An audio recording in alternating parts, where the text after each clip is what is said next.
Hi everyone! In this video, I'll be teaching you how to fix App Store missing on iPhone. First things first, you want to swipe across your home screen to locate the app library. Tap then the search bar and search for App Store. If found, you want to long press the icon and select Add to Home Screen.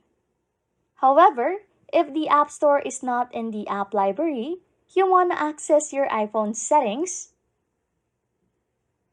then scroll down and tap on Screen Time.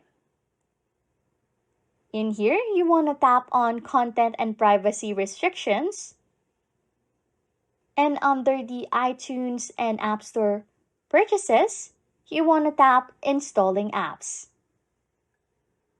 Here, if restrictions are enabled, you want to tap Allow to permit app installations.